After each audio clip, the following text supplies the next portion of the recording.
En esta píldora vamos a hablar de la inflación, un concepto vinculado con la macroeconomía que hace referencia a los precios, pero no a los precios de un determinado bien o servicio, sino a los precios de un conjunto amplio de bienes y servicios de la economía.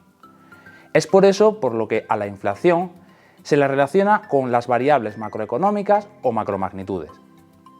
En concreto, decimos que en una economía hay inflación cuando se produce una subida del nivel general de precios. Esto quiere decir que, en general, en promedio, los precios de los bienes y servicios de la economía han aumentado. No obstante, para que haya inflación no es necesario que aumenten todos y cada uno de los precios de la economía. Unos pueden subir, otros bajar y aún así registrarse inflación. Pero, ¿cómo calculamos la inflación que hay en una economía en un momento concreto del tiempo? La respuesta a esta pregunta podemos dividirla en dos bloques. Por un lado, debemos de calcular el nivel general de precios, el cual se obtiene a través de dos índices de precios. Por un lado, el deflactor del PIB y por otro lado, el índice de precios de consumo, más comúnmente conocido como IPC. En segundo lugar, debemos de calcular las tasas de inflación, la cual se obtiene mediante una tasa de variación de los índices de precios indicados en el punto anterior. Como cualquier tasa de variación, la tasa de inflación nos ofrece un porcentaje. Si ese porcentaje es positivo y mayor que cero, decimos que hay inflación en la economía.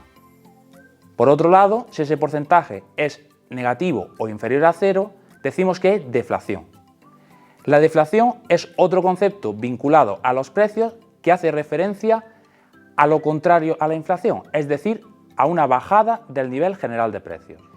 Dado que el nivel general de precios obtenido a través del IPC es calculado de forma mensual, dentro de las tasas de inflación podemos distinguir dos tipos. Por un lado, la tasa de inflación mensual, la cual es calculada a través del IPC mensual entre 2 meses de un mismo año. Por ejemplo, en este caso concreto, la tasa de inflación mensual de abril del año 2 se obtiene comparando el IPC de abril del año 2 con el IPC de marzo de ese mismo año. También podemos obtener la tasa de inflación interanual, la cual se obtiene comparando el IPC mensual entre años. Por ejemplo, en este caso, la tasa de inflación interanual de abril del año 2 se obtendría al comparar el IPC de abril del año 2 con el IPC de abril del año inmediatamente anterior, en este caso el año 1. ¿Y por qué es necesario atender a la inflación? Principalmente por sus implicaciones en el bienestar social. Una elevada inflación, en primer lugar, puede reducir el poder adquisitivo de los hogares. Esto implicaría que cada vez más familias pudieran consumir menos bienes y servicios de la economía si mantienen el mismo nivel de ingreso. Es por eso que la tasa de inflación es utilizada, entre otros, por la patronal y los sindicatos para la subida de los salarios de los trabajadores y por el gobierno para la actualización de las pensiones. En segundo lugar, la inflación afecta principalmente a los hogares de renta baja, lo que hace aumentar la desigualdad de la renta y la pobreza de la economía.